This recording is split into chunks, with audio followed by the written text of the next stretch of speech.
Hormatly vatandaşlar, mehriban halkım, eziz türkmenim.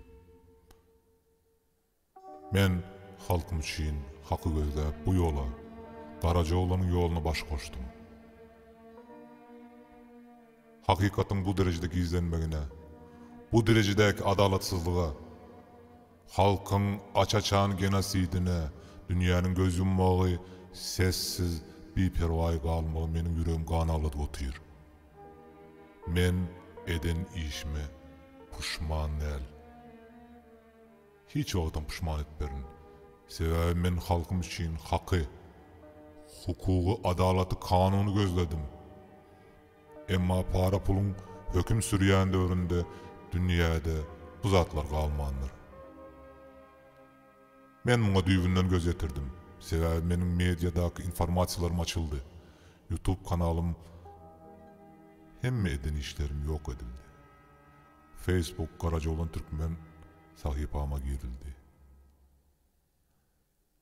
Güç olanış idaraları size yüzleniyerim. Menin poçtamı, yazışan hatlarımı, videolarımı görensiniz. Hemme zattan dolu havarınız vardır. Yöne menin eden işim için siz bana halkın düşman deyip bilmersiniz. Bu meselen menin halkım, mehriban, ilgünüm çözer.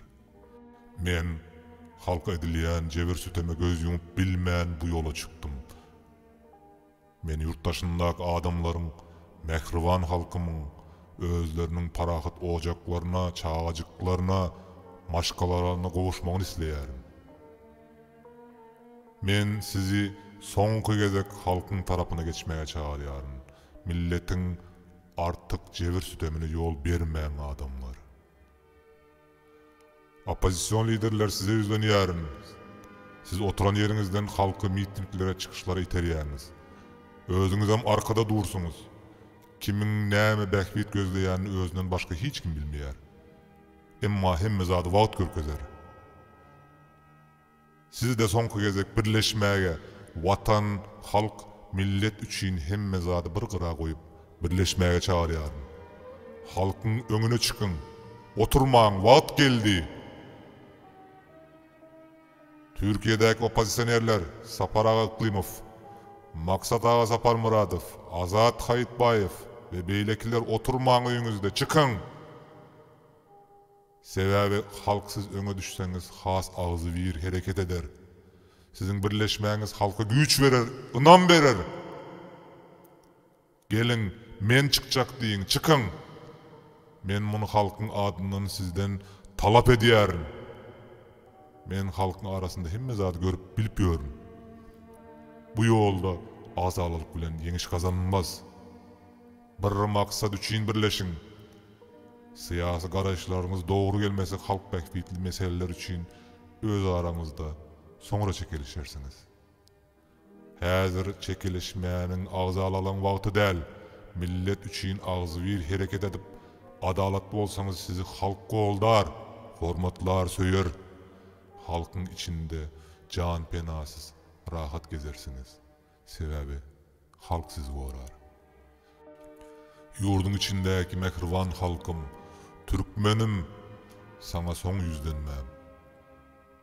Kıyıska dövrde terror arkalı içinde korkudan sessiz kalan, tarihi özünün öçmez ıyzını koyan, edermen, ağır namuslu, gaydusuz, adalatlı, içindeki Türkmen oyar. Kalkın, ayağa kal, göreş. Wagt geldi. Arslan şiiryalı kükrep oyan. Bu kör kalan zalim dünya senin sesini duysun. Sesine dünya titresin. Men bilýän, men ynanýan ol sensin. Köp asırlap dünýäni sarstıran Arslan Türkmen ölmedi. Millet senin yakınların hop astında. Sen muňa yol berme. Kim bilip dur, bir saatdan giç bolar. Karacaoğlan'a hakkınızı halal edin. Sağ olun.